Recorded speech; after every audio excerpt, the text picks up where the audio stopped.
não é para que elas aprendam decorando e repitam aqui e acolá, mas é apenas para que elas considerem e usem isso para articular com outras coisas e aí formar outras ideias e seguir viagem, né?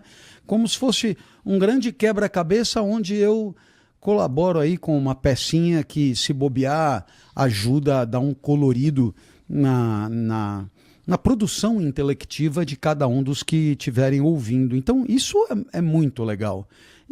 E acontece, ou todo mundo que me encontra mente, mas todos me dizem isso. Quer dizer, graças a você, eu me toquei que... Uhum. E aí vem, muitas vezes eu sequer vejo relação com o que eu tenha dito, mas não importa. Uhum. Né?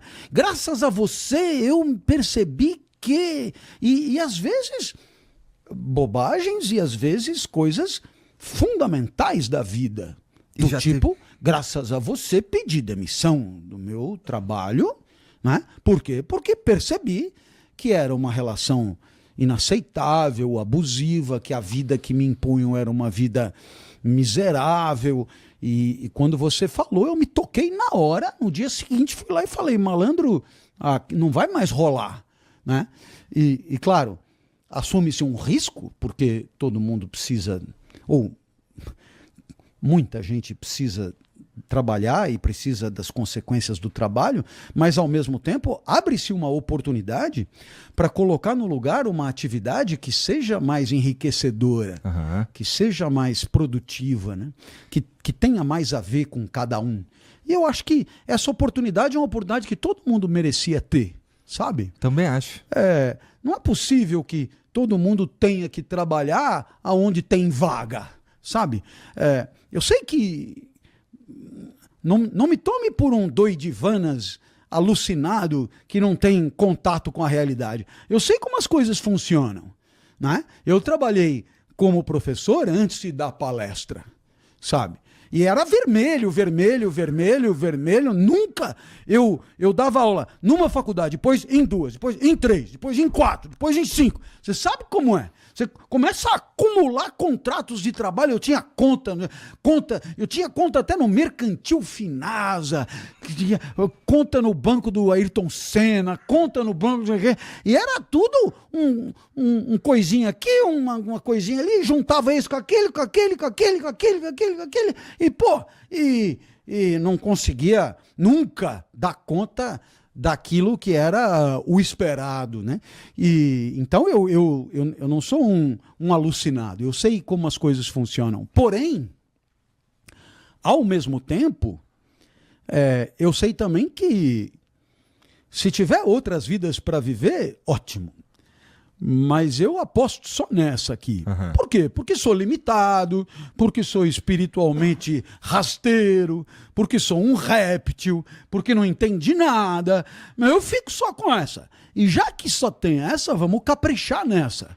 E agora, como é que você vai caprichar na vida, ou seja, tornar-se um vivente virtuoso, se você passa um monte de tempo trabalhando num treco que não tem nada a ver? E não é que não tenha nada a ver objetivamente. Não tem nada a ver com você. E isso já é suficiente para amargar a vida. Total. Né? É suficiente para tornar a vida uma espécie de... Né? Ou pelo menos tornar o trabalho um pedágio a pagar para... Né? Para estar vivo. Então, e aí eu tenho absoluta convicção de que todos os grandes valores da vida vão além disso, vão além da sobrevida, vão além do que é minimamente necessário. Muito embora, para alcançar todos os grandes valores da vida, seja necessário ter sobrevivido, seja necessário estar vivo, mas ainda assim não basta. Ninguém, isso é um desafio, né? Ninguém, na hora de pensar sobre a própria vida, se limita a justificar o seu esforço apenas por sobreviver. ninguém.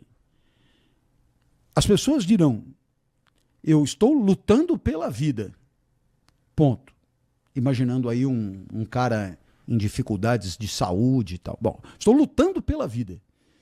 Mas é porque isto me permitirá um final de semana a mais com os meus filhos. Isso me permitirá mais um solo de violoncelo. Uhum. Isso me permitirá mais uma palestra. Isso me permitirá mais uma ida ao Maracanã. Né? Boa. Isso me permitirá mais... Então, quer dizer, veja, é claro que estar vivo é imprescindível para que a vida tenha valor. Mas nenhuma vida tem o seu valor reduzido a estar vivo. É preciso algo além. Né? E, portanto, o argumento de que eu preciso disso para, né, honrar aí o que tem que ser pago, etc., é um argumento que pode merecer da sua parte uma análise mais assim generosa com você. Em que sentido? No sentido de você se perguntar, será mesmo, né, que não dá para ir atrás de alguma atividade mais alinhada com as minhas disposições mais genuínas e essenciais?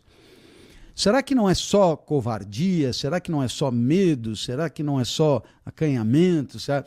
Porque às vezes, né? Velho, eu pelo menos estou aqui, sabe? Isso aqui ninguém me tira e tal. É um saco, é insuportável, Mas eu fiz uma prova, passei e tô aqui. Agora, isso aqui eu não largo de jeito nenhum. Então, veja, isso é você trocar o valor, muitos valores que uma vida exuberante poderia te trazer, por uma certa comodidade, uma certa segurança. Isso é uma escolha que você está fazendo, né? E talvez você pudesse arriscar um pouquinho mais. E isso talvez exija de você um tiquinho mais de coragem, né? De gestão do próprio medo. Né? E talvez o seu medo, ele não seja só uma questão sua, mas ele surja de todo um entorno que te amedronta, né? Que reforça o teu medo. Porque não falta gente do lado para dizer, não larga isso aí não, porque depois, aí é foguete, velho. Para arrumar outra coisa tá foda, né? É melhor segurar isso aí. E depois é o seguinte, trabalho não é coisa boa mesmo. Entendeu? Segura isso aí, se diverte depois e tal. Aguenta o tranco, entendeu? E aí, essas pessoas que às vezes até fazem isso na melhor das intenções, mas elas estão prestando um serviço profundamente empobrecedor, apequenador da vida, sabe? Uhum. E talvez elas façam isso para querer montar em torno delas um exército de semelhantes, né?